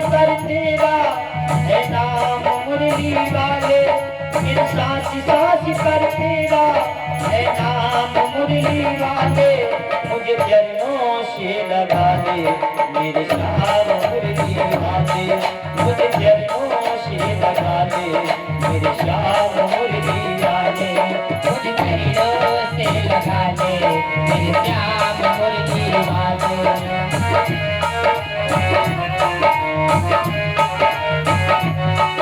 ओ भक्तों की कान्हा तुमने बिगड़ी बनाई, भक्तों की कान्हा तुमने बिगड़ी बनाई, मेरी विवाह थामो आकर कन्हाई, भक्तों की कान्हा तुमने बिगड़ी बनाई, मेरी विवाह थामो आके कन्हाई, भक्तों की कान्हा तुमने बिगड़ी बनाई, मेरी विवाह थामो आकर कन्हाई, ये बिगड़ी तूने बनाई, हाय बिगड़ी तूने बनाई, हर बात मुरली वाले, मेरी सांस सांस पर तेरा है नाम मुरली वाले, मेरी सांस सांस पर तेरा है नाम मुरली वाले, मेरी सांस सांस पर तेरा है नाम मुरली वाले, मुझे चरणों से लगा ले मेरे श्याम मुरली वाले, मुझे पैरों से लगा ले मेरे श्याम मुरली वाले। मेरे कन्हैया पतझड़ है जीवन मेरा, बन के बाहर आजा, हाय पतझड़ है जीवन मेरा, बन के बाहर आजा, सुन ले पुकार कान्हा बस एक बार आजा, पतझड़ जीवन मेरा बन के बाहर आजा, सुन ले पुकार कान्हा बस एक बार आजा।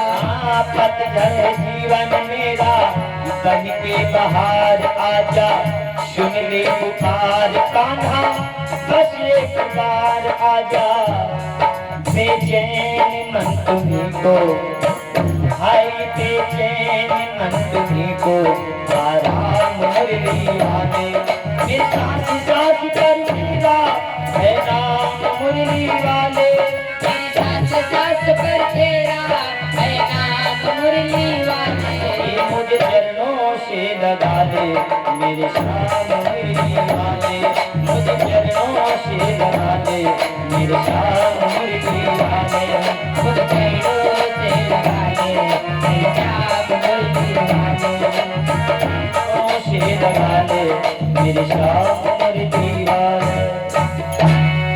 सो क्षमा करना, इधर खूब जाता है कि भगवान क्या मेरे इधर नहीं चलोगे?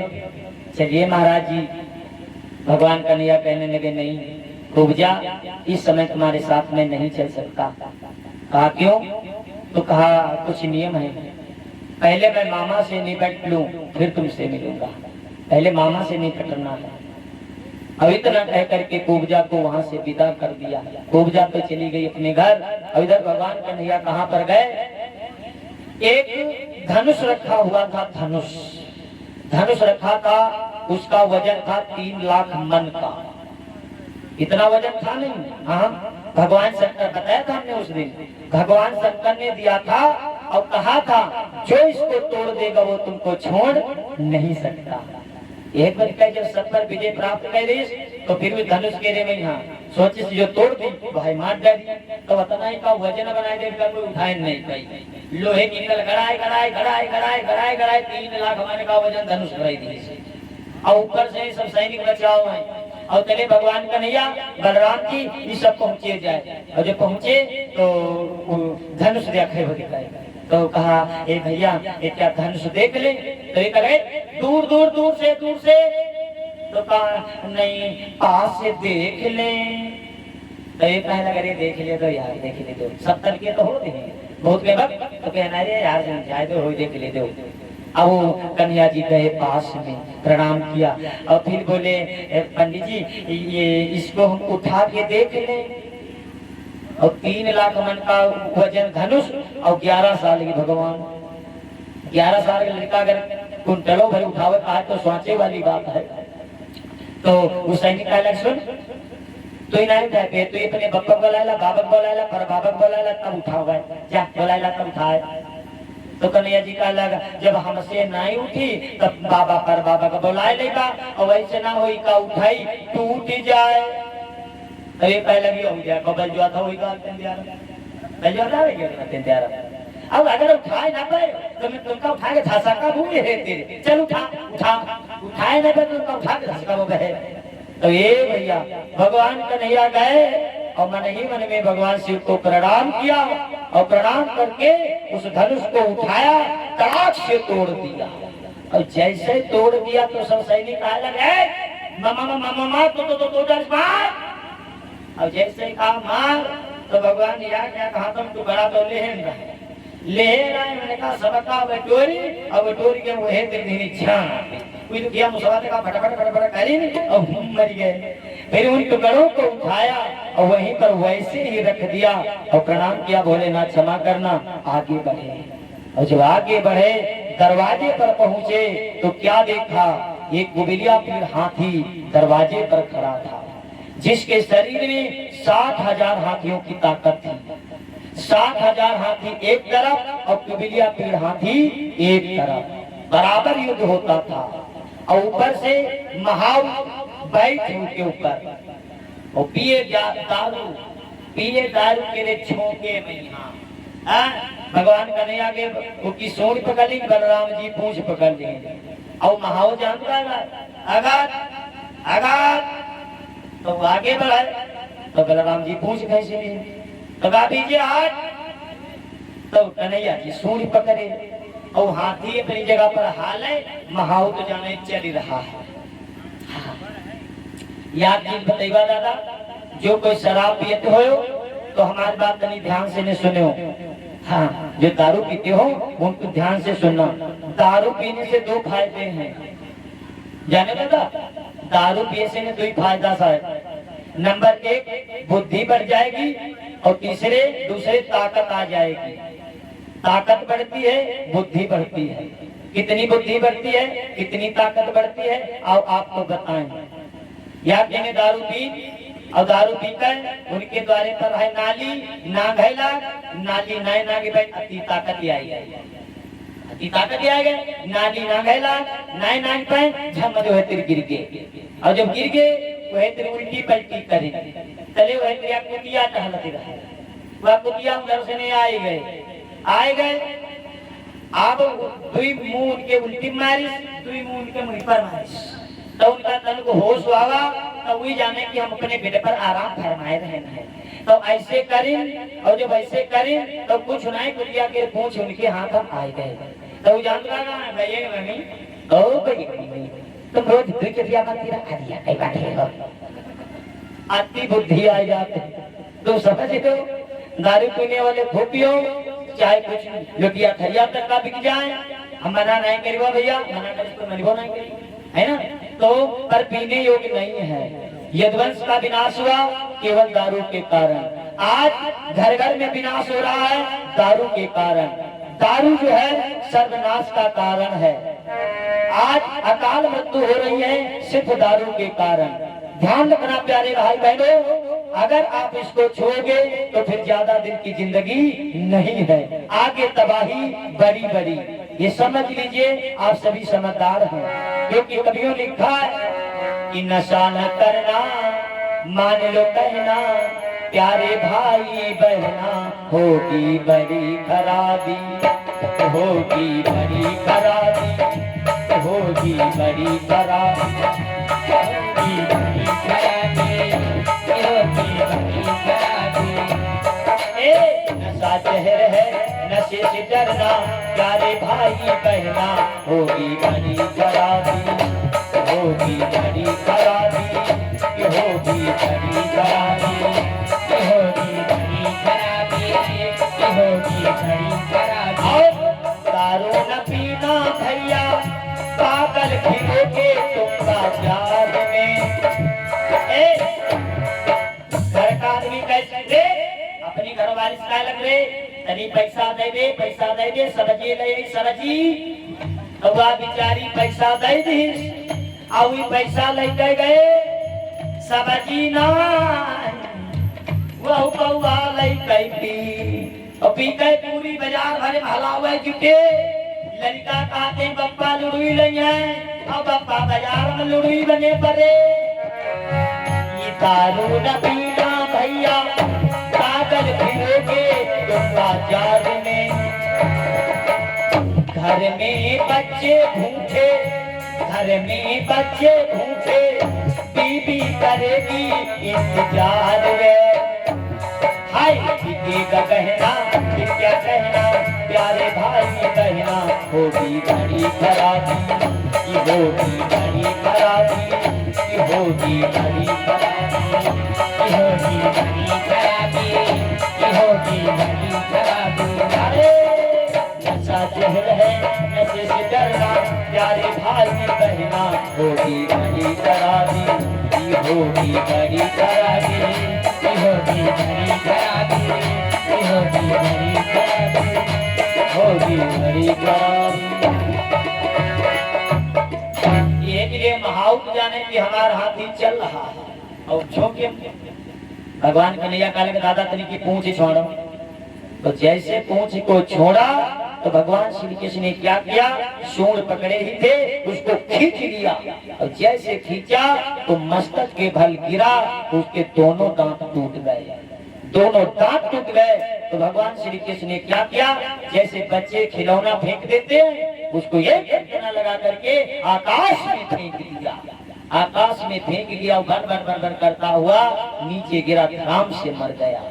वो जब दांत ले रहा है मेरी महाउत के खपड़ी में उसकी श्री मिनटा लगा हुई गई। फिर उस दांतों को ले लिया, आगे बढ़े और जब आगे बढ़े अंदर पहुंचे तो वहां पर ऊंचे मचान पर कंस बैठा हुआ था। कंस बैठा हुआ है, तब तक किसी ने कहा महाराज महाराज का क्या हुआ, कहा इसने धोबी को मार डाला, धनुष को उसने तोड़ डाला और कुबेरिया फिर हाथी को भी मार डाला। तो कंस ने कहा हे ग्वाले सुन, जब राजा के पास में आया जाता है तो कुछ ना कुछ सौगात लेकर के आई जाती है, खाली हाथ आ गया। भगवान कन्हैया बोले नहीं है, खाली हाथ नहीं लाए हैं, ये देखो हाथी के दांत लाए हैं नजराने में, इनको स्वीकार करो। अरे हाथी के दांत दिखाओ और वो खली आएगा। तो कहा सुन मुझे बहुत खुशी हुई, कंस बोला मुझे बहुत खुशी हुई कि मेरी राज में इतना बलवान पुत्र तो रह रहा है, बेटा रह रहा है। पर सुन, अरे तूने छुप छुप करके वृंदावन में इधर उधर तूने वीरताई की होगी, पहलवानी की होगी। आज ये दरबार मैंने इसीलिए लगाया है, तेरे कारनामे हमने सुने हैं। तो सुन, मैंने 4 चोटी के पहलवान बुला रखे हैं, इनको तू हरा फिर मैं तुझको इनाम दूंगा, सारे संसार में तू विख्यात हो जाएगा। तो बूढ़ी बूढ़ी मातारी कह लगी हाय भगवान, यू कंसवा का कहती है, ये छोटे छोटे लड़कन से ने पहाड़न के यहाँ लड़ा वही जाती। ए बिचारी माताएं, उनको तो वात्सल्य भाव है, जाती रही भावना जैसी। ए माताओं के प्रति वात्सल्य था और तब तक वो मुश्तिक नाम का पहलवान आ गया, सामने आ गया मुश्तिक नाम का पहलवान और बोला हे गोले, तूने उस हाथी को मार दिया, क्या बहुत बड़ी बात कर दे। मैं उसको कंधे पर बिठा करके 100 डरे लगाता था कि वो ताकत है मेरे मुक्के में, पृथ्वी धस जाए रसातल में, पर जाए अगर मेरा मुक्का तो पर्वत पिस जाए भर भर में।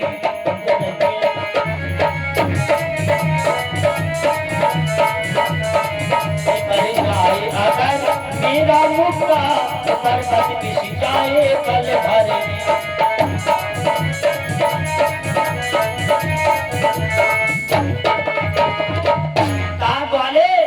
तूने उस हाथी को मार करके बहुत बड़ी बात कर दी।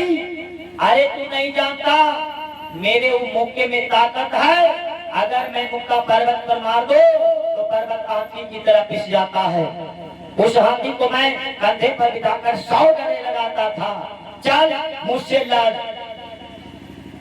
तो बलराम जी कहते नहीं हट कन्हैया हट, यू अगर मुक्का बाज है तो हम हर बाज है, यू बाज है तो बाज हम हूँ हैं, इससे मैका तो नहीं लड़ाई थे। इके देखी मुक्कम कितनी ताकत है, हट बनी आते तो नहीं हट और हटे। तब तक चारों आ गया, कहने लगा है तू क्यों खाली खड़ा है? चारों कहने लगा कृष्ण तू मुझसे लड़। भैया होने लगा युद्ध कि कर से सीने से सीना, माथे से माथा भिड़ने लगा। कर से सीने से सीना,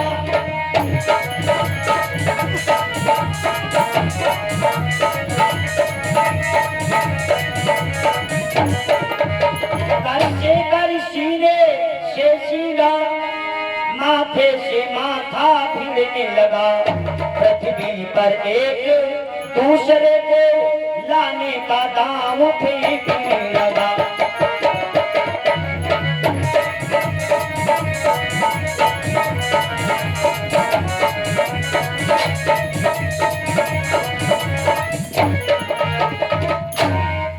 कर सीने से सीना, माथे से माथा भिड़ने लगा। पृथ्वी पर एक दूसरे को लाने का दांव फेंकने लगा। अब उन सभी में भैया युद्ध होने लगा। इतना घमासान युद्ध हुआ। अंत में भगवान श्री कृष्ण ने, बलराम जी ने क्या किया? उन चारों चोटियों के पहलवान को धराशाही कर दिया। अरे कंस कब बौखलाए गया, सोचा ये कोई साधारण नहीं है, तो तुरंत कहने लगाए सैनिकों क्या देख रहे हो, इसको भी मार दो, नंद यशोदा को भी मार दो और देवकी को भी मार दो, सबको मार दो, मार दो। तो जैसे कहा मार दो तो आगे कौनो नहीं बढ़े, आगे कोई सैनिक बढ़ नहीं रहा है। कहा मार रहा बढ़े पाछे, वो बढ़े पाछे कहा मार रहा, पर कोई आगे बढ़ने वाला नहीं था। भगवान श्री कृष्ण गए और जा करके कूद करके उसके मचान पर गए। मचान पर पहुंचे और सबसे पहले उसके मुकुट को उतार लिया। भगवान श्री कृष्ण ने मुकुट को उतारा, मुकुट को उतार करके बांध लिया अपने पीतांबर में, पकड़ लिया उसके बाल और बालों को पकड़ के जमीन में फेंक दिया। और जब फेंक दिया वो उठा, उठ करके निकाला तलवार, कृष्णा जी को मारता है पर वो तलवार बेकार चली जाती है। जैसे हवा में हम चलाई दिया परछाई के हम मारी तो परछाई क्या हुई, कुछ भी नहीं हो सकता। बिल्कुल ऐसे ही कंस जितने वार करता है सब उसके वार खाली चले जाते हैं। अंत में भगवान श्री कृष्ण ने क्या किया, उसके बालों को पकड़ करके कहा मामा याद करो वो दिन तुमने देवकी मैया के बाल पकड़े थे, याद है कि कुछ याद है मेरी माता की, तुमने क्या दशा बनाई थी। खींचा था रथ से केश पकड़ और उन पर खड़ग उठाई थी। खींचा था रथ से केश पकड़ और उन पर खड़ग उठाई थी।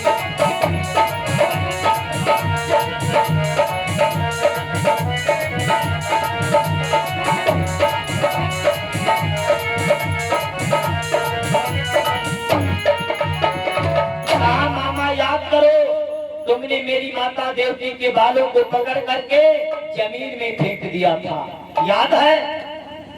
कंस कहने लगा हाँ याद है।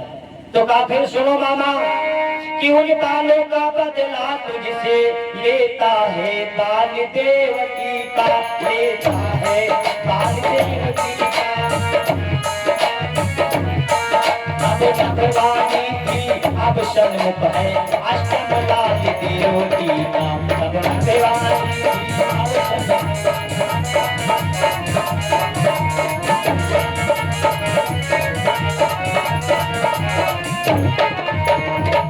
अब मामा उन बालों का बदला तुझसे लेता है बाल देवकी का।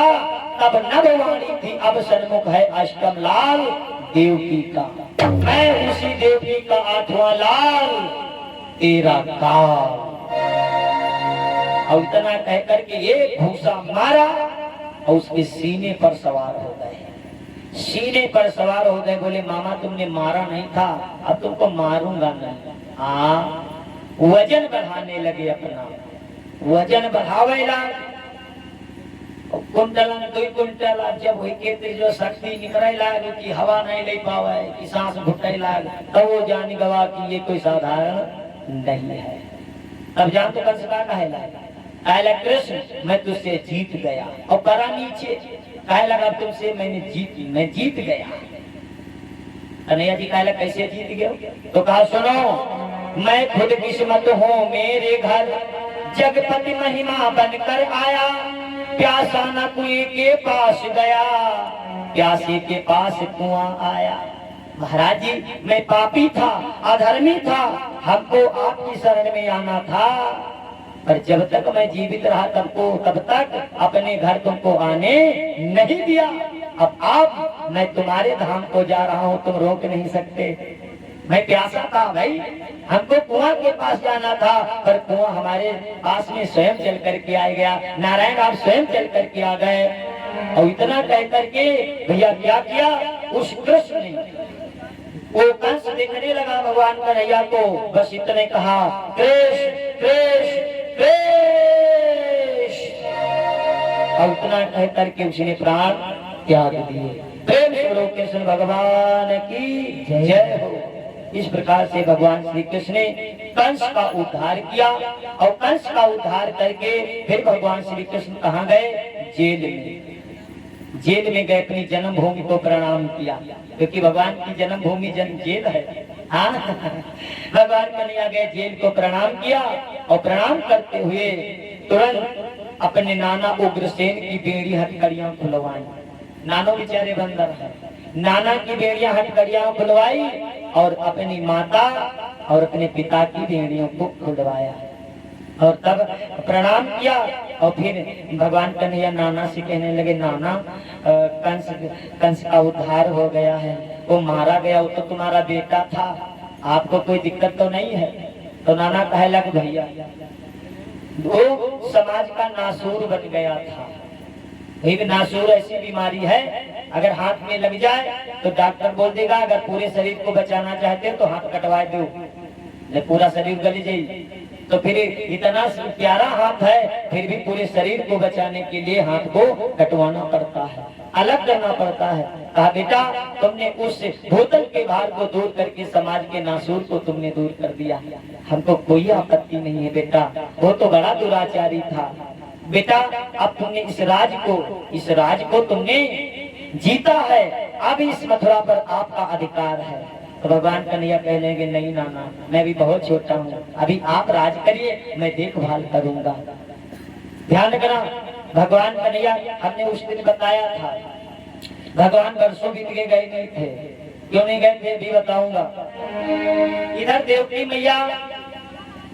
मैया जो है अपने कृष्ण को जब पाती है तो बड़ी खुश हो जाती है, बहुत खुश हो गई, बहुत खुश हो गई। ये भैया इतना खुश हो गई कि आज कई दिन बीत गए, मथुरा में श्याम और बलराम को कई दिन बीत गए। केवल भजन